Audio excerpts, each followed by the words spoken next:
Welcome to another episode of Beyond Four Walls, the podcast that delves into the fascinating world of property, innovation and the individuals who are reshaping the landscape. I'm your host, Jodie Fraser, and today I have a great episode lined up for you. Joining me is Rob Mayo, the CEO of Insurety. With a career spanning over 2 decades, Rob began his journey in 1996 with a regional insurance broker, swiftly climbing the ranks to sales manager. By 1998, he had transitioned into the property sector, where he has held numerous senior roles in both national property firms and insurance companies. Rob's influence extends beyond the boardroom and into social impact, demonstrated by his strong connection with the Hollie Gazzard Trust. And Insurety, under Rob's leadership, supports the trust and the property industry by offering clients the Hollie Guard Extra App, a vital tool for personal safety and peace of mind. And this partnership underscores Rob's commitment not only to industry excellence, but also to community wellbeing. Rob, thank you so much for being here. Thank you. It's an absolute pleasure. Thank you. So can you tell me a bit about your early days in the insurance industry and what led you to join the property sector? Yeah, absolutely. I mean, to be honest, I kind of fell into the industry. My early years, I was very privileged to attend quite a nice boarding school. And as with a lot of public schools, it had sort of 2 routes in which I could have taken. I could have gone down the academic route and possibly got into a good university, or the route that I chose, which was the sport route, and in particular with football and tennis. Unfortunately, when I was about 14, I had quite a nasty knee injury, which kind of ruled that out. Okay. And I was left in this nice school with very few options really as to what I wanted to do as a career. And it was completely by luck at the age of 16 when I decided to leave school with, unfortunately, no qualifications whatsoever. Unfortunately, they don't do GCSEs in football and tennis. But it was completely by luck that I applied for a role with a big insurance broker nationally and secured the role very quickly. It seems to be a common theme within the insurance industry is that people tend not to choose it, they tend to fall into it. I think block management's the same, to be honest. I think most people would say, well, I didn't really know what it was, so it just kind of happened by accident. So what were the biggest challenges, do you think, you faced as you climbed the ranks to sales manager? Not really knowing what I wanted to do. So, I mean, it's no lie, and I talk about it quite often. Yeah, my first 6 months within the insurance industry, in particular with this broker, I absolutely hated. I was rubbish at maths, and maths played quite a big part in the day-to-day sort of role of being a broker. But I had 2 sort of real interests, and that was fast cars and property. And my parents were property developers. They were also quite big sort of private landlords, and I'd always been around property all over the world. So I knew that I wanted to do something that involved motors and property. And I think that's really what sort of formed my career is right. I'm in this sector, I'm in the insurance sector. I can be in marine or aviation or, private medical insurance, but actually I want to focus on motor and property. Okay. And you do like your fast cars? I do. Guilty pleasure. Talking about leadership then as your role at Insurety, how did your experiences in the sector influence your approach then to leading a team at Insurety? I've got to be honest, it still feels very surreal to me 5 years on from starting this little business, that actually, I'm seen as a business leader. It feels really odd. And I guess if I'm being honest, I probably don't see myself as a leader. I see myself as a part of a team and a business structure.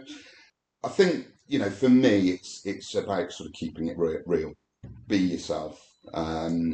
Be honest. There are, I do have some quite high standards for certain things, and I'm not afraid to share that with the team and pull the team up as and when it's needed. Thankfully, not that often. But yeah, I think, for me, it's really about keeping it real and being true to who you are as a person. That's honest as well to share that vision, because, everyone's got to make money. Everyone's got to, earn a living and all that kind of thing. But I think how you've explained your approach there, I think it's just I think it's courageous in a way, because that's the first. only because I think people, when they're trying to lead a team, you kind of feel like it's, you're following a textbook, whereas every employee is different, and a bit like in the block management sector, every block is different, every lease is different, and every person who lives in those flats are different, and your team is no different to that. So I think, having high standards and admitting to having high standards, I don't think there's anything wrong with that. Sure. I mean, I've been very lucky. I'm a critical overthinker. Me too. Anyone that knows me well will tell you how much it annoys them. But I tend to look at things and sort of put them into segments, and then try and address them on a sort of a segment by segment basis. And certainly, when I was planning to set up Insurety 6 years ago, one of the biggest areas of concern to me was trust, and who I could have by my side that I trusted. Very, very simple answer to that was to have my best friends working with me. So my operations manager is the best friend of 25 years. My claims manager for 15 years. My office manager and person who does payroll and all the tax bits and pieces is my wife. Yeah. So actually, by building the senior team that I've got now with people that I've known on average for 15 or so years, it took that trust element out of it. That was automatically there. Yeah. And it's nice to have that. I mean, I trust my team, 100%. And I think because, being at the top of your game, or however you want to approach it, can be quite a lonely place to be. Knowing that you've got that trust in your team that you can fall back on if you're having a bad day or something like that, I think that's really important. But so in terms of your passion for the property industry, does that come from your parents and your upbringing, or is there something else? It's a good question, actually, and there is something else. I mean, as I said, my parents were developers, and they were very much red brick, pitched roof, new build sort of developers. So nothing particularly exciting with those. But I remember when I was working for an insurance company based in Reading, I was in London in Oxford Street seeing a client of ours, and this was a guy at the time. Going back probably about 20 years ago. This was a guy who was in his mid-60s. He owned a very, very successful property management firm in Oxford Street. And I remember walking along Oxford Street and going out for lunch with him. And he sort of said, Rob, 10, 15 years ago, I was ready to jack all this in, sell up and retire. I was just sick to death of the city and everything it comes with. And he said, then a client told me to stop doing what most city or people that live in cities do, and stop walking with my head down looking at the pavement and look up. And he said he discovered a completely different city. And that really resonated with me in so much as, there were buildings in London that I've walked past 1,000 times and I'd never noticed that just a few feet above the pavement was a plaque relating to World War II or the plague or, some sort of really important part of our history. Or the architecture. And the architecture, absolutely. And it just introduced a completely new city. And actually, it doesn't matter which city you're in. I mean, you'll know very well, Gloucester is not the nicest city. But actually, when you look up, there's some pretty stunning architecture. Yeah, absolutely. I mean, you've got to look at the cathedral to see that, haven't you? And that just really transformed property for me, really. It was like, actually, there's so much. Every property is unique. It's got its own sort of, interesting features. And it really sort of, I think that's probably where my love affair with property really started. Oh, and you get to insure them all. And I get to insure them all, yeah. All of them would be great, I suppose. So if we just skip over to the Hollie Gazzard Trust and why ultimately it resonates with you personally. So can you explain the mission of the Trust? Very briefly, the mission of the Trust is to educate the younger generation with regards to relationships and in particular sort of controlling relationships where abuse may be sort of involved and things along those lines. For me personally, the reason that we chose to partner with the Trust, from a personal point of view, I've got a young daughter.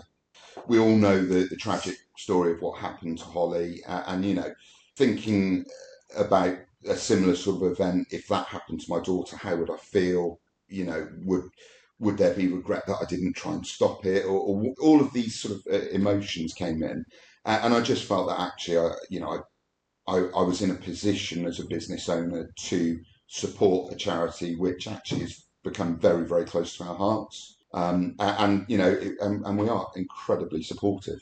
Because you give the app, the Hollie Guard Extra app, and the remote alert button to your clients, is that right? Yes. So how does that work? So the link between Insurety and we're all aware of the wellbeing survey that has been published the last couple of years by TPI, and that really sort of gave me the idea. It's sort of a double whammy, if you like. Really, we can buy the app from the Hollie Gazzard Trust, which obviously provides an income to the charity, but actually we can then pass that app on as an added service, if you like, to our clients to try and keep property managers safe when they're out on site. Yeah.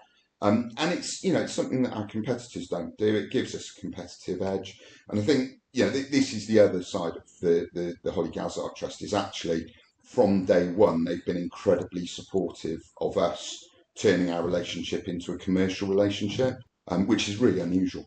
Yeah, absolutely. It tends to be.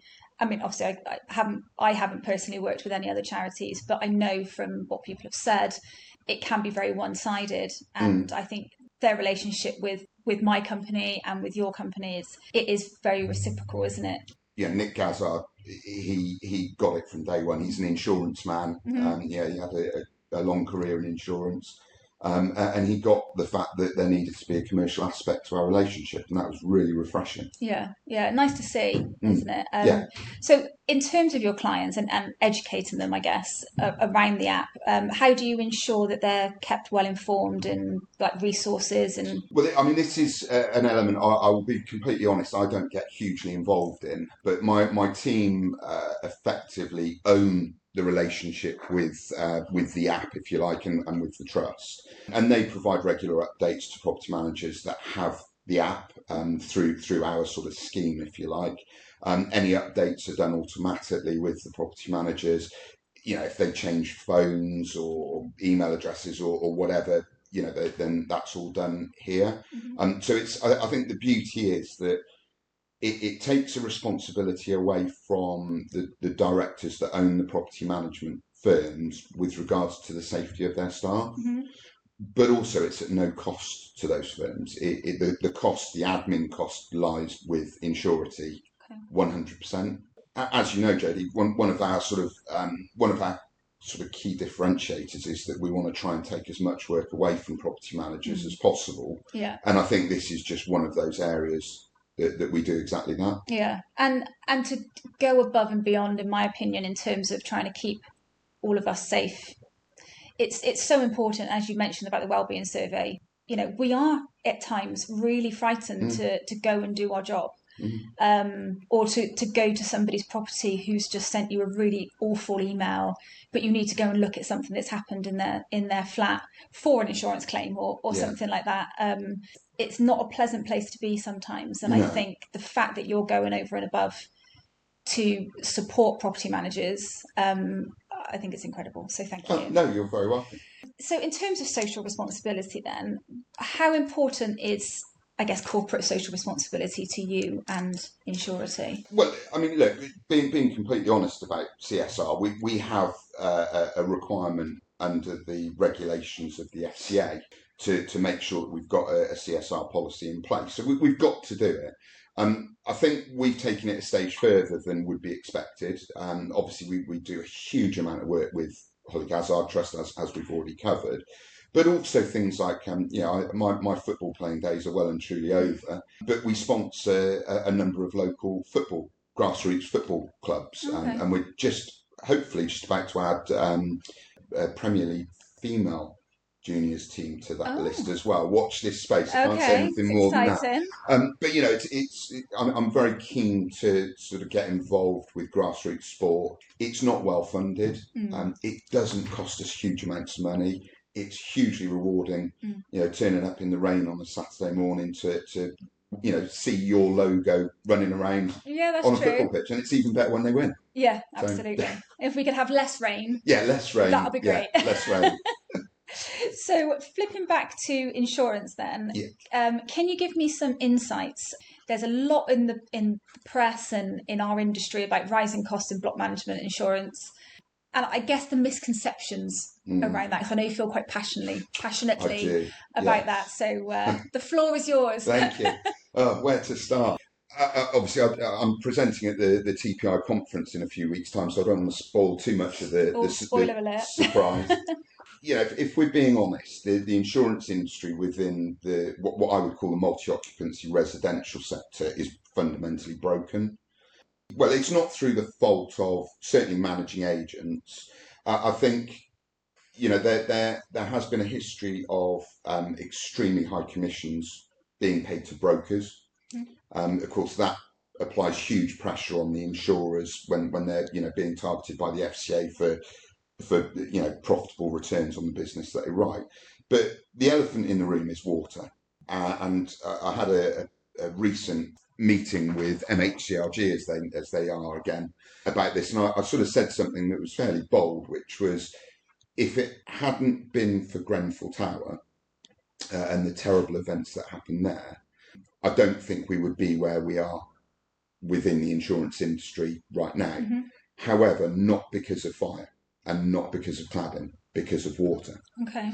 And I think insurers have used the events in 2017 as an excuse to effectively reverse out of the market because they're getting hurt by water claims, not because they're getting hurt by fire claims. To give a couple of stats that I presented at in Manchester at the News on the Block conference recently, 86% of all claims are escape of water claims. And one of I won't mention who, but one of the top 3 UK insurers is actually paying out over £2.5 million a day in escape of water claims within the multi-occupancy residential sector. Okay. And it just can't continue. And where are those water claims originating from? From inside the flat? Predominantly, yeah. So again, the same insurer, their stats suggested that around 67% of all water claims actually originated from plastic pipework, but also was attributed to poor workmanship. Okay. So I think there's a real education piece here with developers and plumbers and what have you. When you join these 2 bits of plastic, how do you actually do it properly? Yeah, absolutely. But also an emphasis back onto the leaseholder in a way, because the leaseholder pays as part of their service charge for their building's insurance premium. Yeah. So if they're not maintaining their flat, which as per the terms of the lease is their demised section, if you like, of the building, it can't keep coming back onto every other leaseholder in that building because of the rise in insurance costs. Absolutely. When you're not checking if your tiling is, the gripes still there. Yeah. The pipework isn't, as it should be. And I appreciate that there is a lot of pipework in your property that you can't see and you can't check. Completely get that.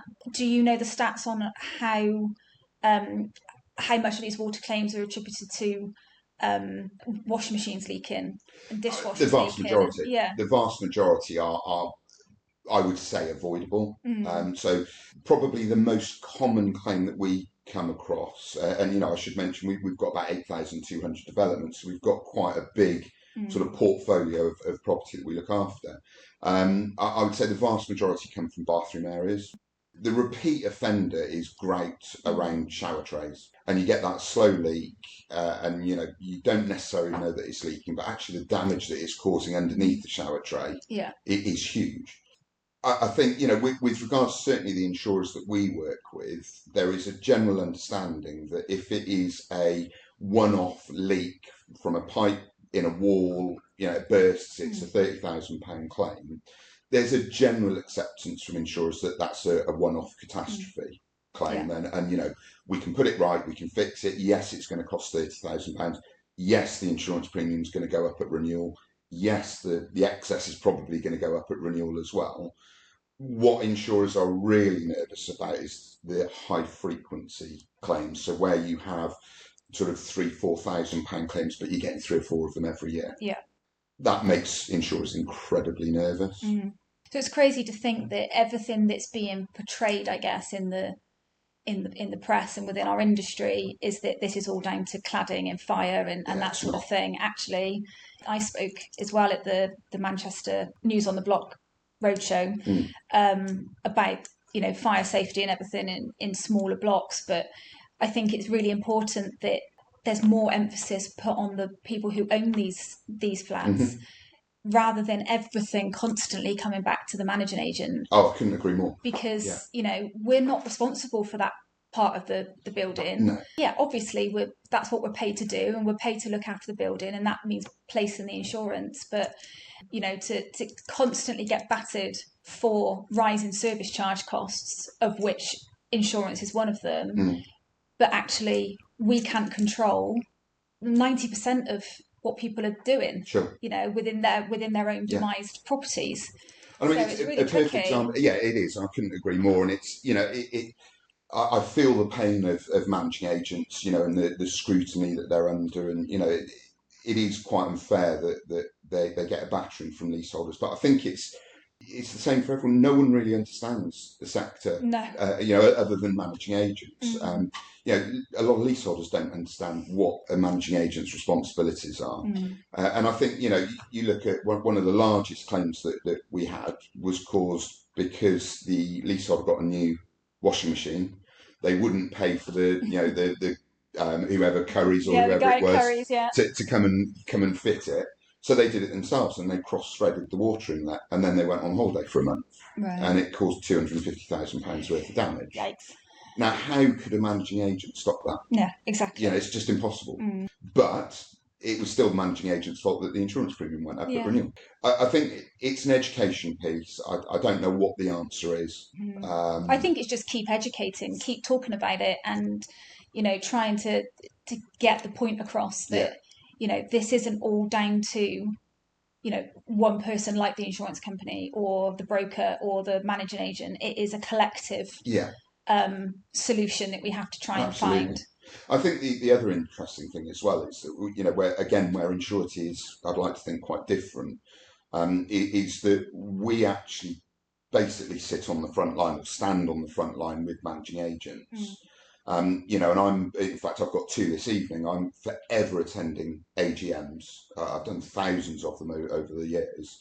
But the interesting thing is that when the directors and the leaseholders get a difficult message from me as a perceived expert, there is never any argument, ever. I cannot remember a single AGM where we've had to deliver a difficult message to leaseholders and directors where it's been pushed back. They're generally accepting of it because it's come from someone that isn't the managing agent. Yeah.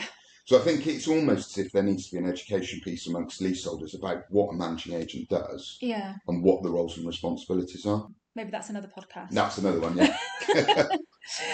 So talk to me then about any upcoming projects that you're, either you individually or Insurety as a whole are working on that excite you. Okay. Well, look, I wouldn't say that there's much in the insurance industry that excites me. It's not a particularly sexy industry, I'm afraid to say. But I think probably the biggest thing that we've started working on is a new working group within MHCLG, which has been formed to investigate, develop, and try and tackle the issues regarding water claims. Right. Now, I don't know what that looks like. We've had the first couple of meetings. They were very positive meetings. We've got the top 5 insurers on board to start, opening up about their experiences within the sector, specifically with regards to water. Some of the suggestions that I've made initially are, with regards to building control. It needs to be checked that new developments have been pressure tested. And for a prolonged period of time, not just 10 minutes before they're signed off. Check that, that there's an education piece with developers, make sure that the plumbers that they're employing know how to fit these pipes, make sure the plastic pipes are of a certain, British standard. Yeah. and corners aren't being cut there. And whilst that sort of it goes some way to solve the issue in new build developments, it doesn't solve the issue in existing stock. No. So an area that I've sort of suggested, and as I said, it is really early days, is whether there is some sort of subsidy that can be paid back over a period of time that actually provides sort of pressure sensors, if you like, on mains water inlets as they go into a building. Mm-hmm. If they sense a drop or an increase in pressure, they actually shut off the water supply. Okay. So they're not massively expensive in the grand scheme of things. So yeah, there's a lot of exciting stuff there going on.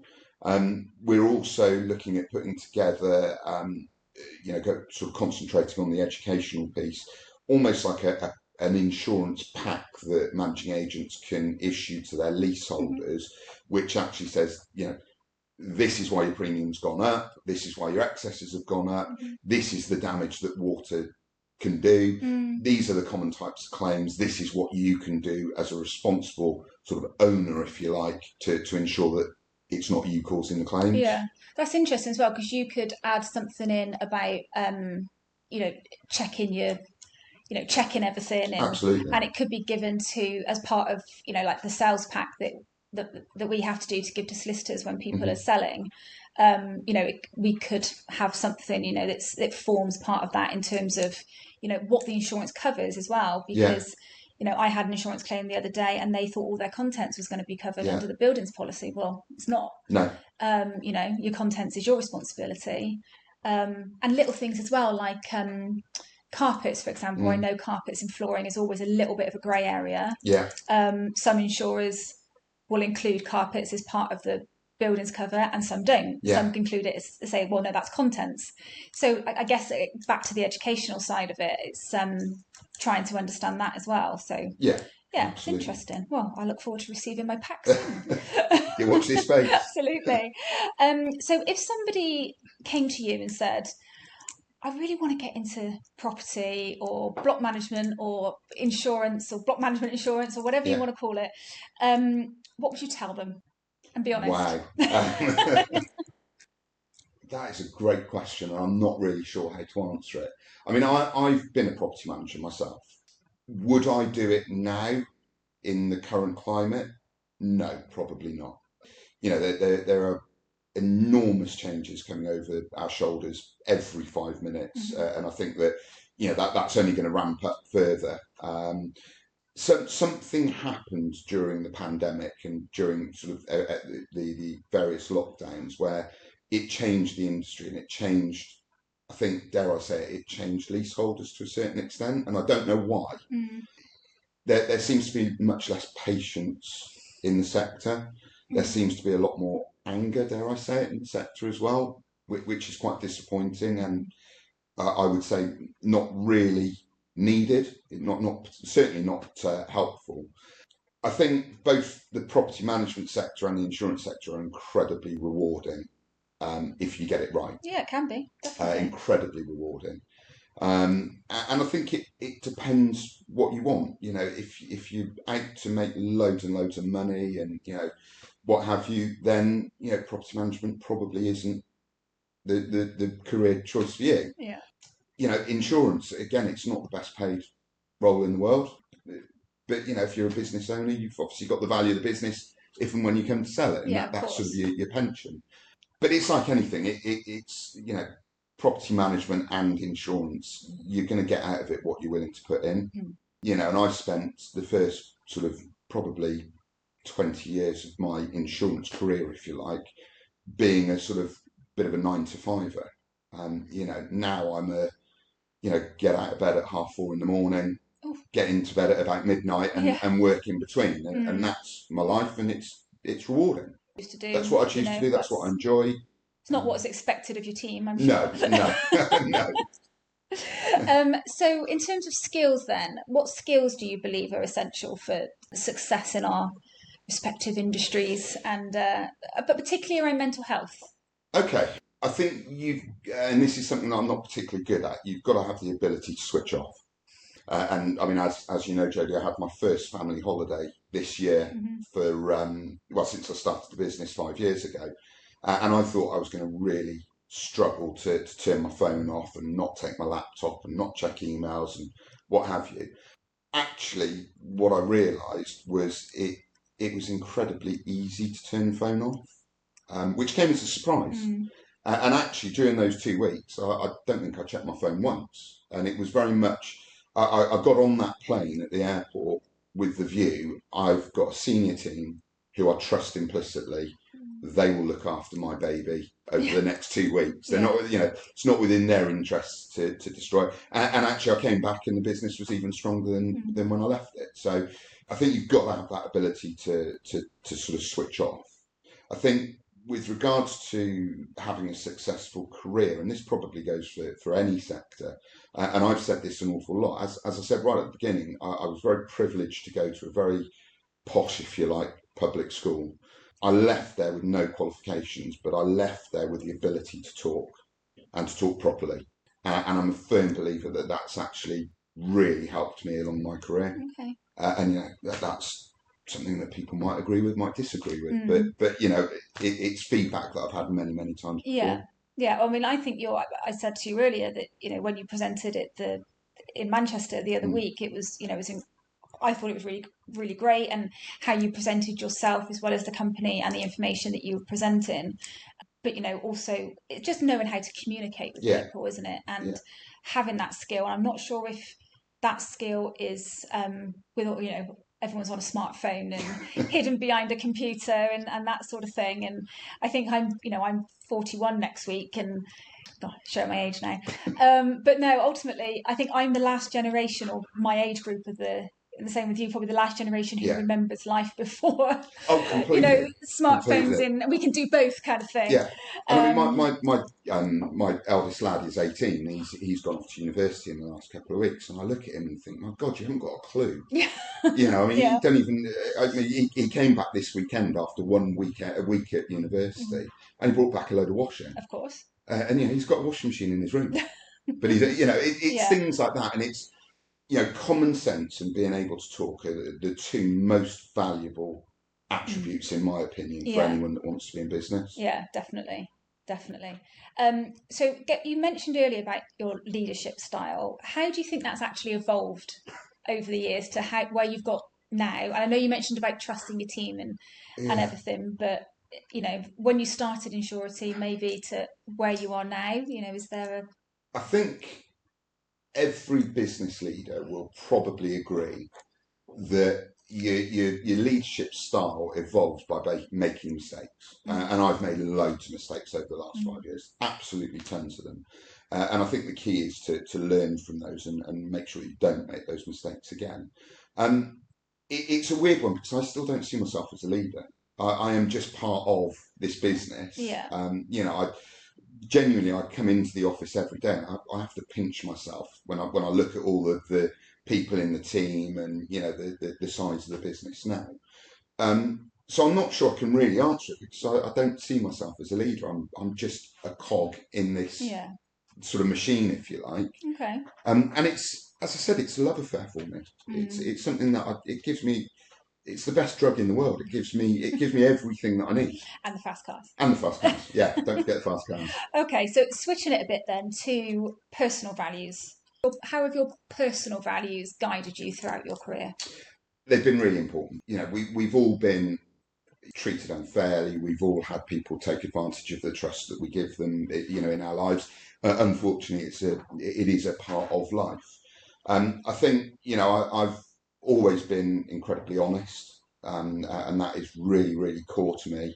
If there is something or someone, that I disagree with, and there's no turning back from that, then I make sure that my path goes in an opposite direction to them, and I'm very loyal to those around me, and that those that are loyal back.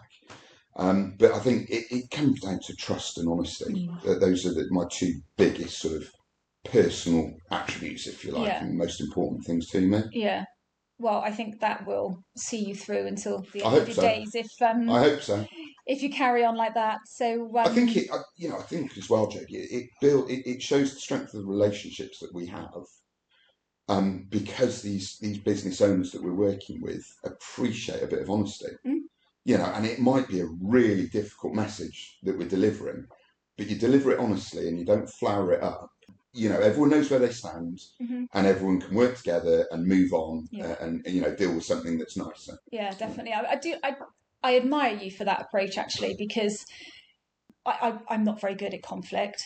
I struggle massively. If conflicts come in my way, I'm out the door. Yeah. And obviously I will, as a business owner, I will deal with it, and I will, put my big girl pants on and do whatever I need to do. But it stresses me out so much, and it does affect my mental health when I have to deliver and I'll dither over it, and I'll be like, well, try and find every possible scenario will go through my head of how they're going to react. Yeah. And I actually had it yesterday with a client who accused me of doing something wrong.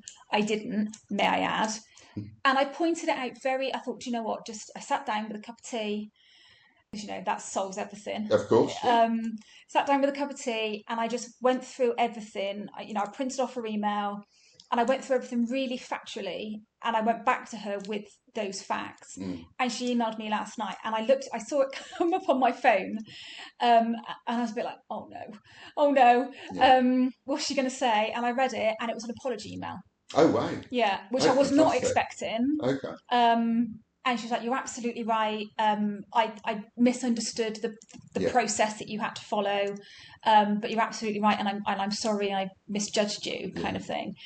But I literally opened that email with one eye, kind of thing, really panicking over what was going to be said, because I do struggle with that. But I think I was honest and I was factual, and I think I should take a leaf out of your book. Well, I think that that's a perfect example. I go back to the AGMs that where we sort of really actively stand on the front line next to our managing agents. People can't argue with facts. People can argue with dishonesty, and if you're trying to cover things up, but they can't argue with facts. Yeah. And I think it's that sort of approach, which obviously you're very good at as well. It's that approach which has had the success with all of the AGMs that we've attended. Yeah, I'm not always good at it, I must admit. As you said earlier, you've made a lot of mistakes, I've made a lot of mistakes. I try and protect people against all odds, which then tends to backfire on me. Yeah. If I just said it out from the beginning, I wouldn't be having the conversation that's obviously ultimately then going to be a conflict. Sure. But I'm learning from that. Yeah. And I think it's important to acknowledge that I've not always got it right, and my team probably haven't always got it right through my leadership. Yeah. Because I panic sometimes over how we're going to deliver that message, and I end up trying to protect the relationship and then making it worse. Yeah, yeah. But my intentions are always good, absolutely. So I like to think that I'm always coming from a good place. Yeah, yeah. It might not always seem that way though. But wouldn't life be dull if we didn't make mistakes? Well, there you go. So there you go. It's all part of the learning curve. Yeah. So to finish off, how do you? I know you said you've just taken your first family holiday. Yeah. But are there any other ways that you unwind and recharge outside of your so I am. I know I said I work some fairly crazy hours, and I am actively trying to reduce that now. So I'm taking sort of Thursday afternoons out of the office. I've taken up golf, which is the most frustrating sport ever, but I'm going to persevere, and I'm going to carry on with it. But I like being outdoors. I like sort of going for walks, taking the dog out, as I said, playing golf, going out for nice meals, bits and pieces. It's, as I said, this business is very much a love affair. The sector is a love affair. I love what I do. And as such, it doesn't feel like work. Yes, I get tired. Yes, I get grumpy, as my wife and kids will confirm. It just doesn't feel like a job to me. So I don't think that I feel as tired as maybe some other business owners do. Yeah, that's where you've got to be careful though, isn't it? Because you enjoy what you do, you will do more of it. Yeah. Which could still lead to burnout because Yeah, you're not absolutely. getting any rest. So please look after I yourself. I will. Anything else you'd like to add? As I said in Manchester, to all the property managers that will listen to this, hopefully, keep doing what you're doing. It's a really difficult job. There isn't enough positive feedback for managing agents, in my opinion. But I am one person out of many millions that does. I do recognise the hard work that managing agents and property managers put in, and keep doing what you're doing. It's nice to get some positive Absolutely. feedback. And how can people find you if they wish to do so? Google me, look at our website, insurety.insure. All of my details are on there, my team's details are on there. Yeah, or give us a call in Cheltenham. Perfect. I'll put your contact details on the show notes anyway. Brilliant. And LinkedIn, obviously you're on that as well. Yeah. So I will pop that on there too. So thank you very much for your time. Thank you. Thank you so much for taking the time to listen to my latest podcast. You can find me on LinkedIn and Instagram. The links are in the show notes. Or you can contact me on jodie@jodiefraser.com. For more content and updates, don't forget to subscribe to this podcast on your favourite platforms. Thank you once again for listening. Until next time, take care.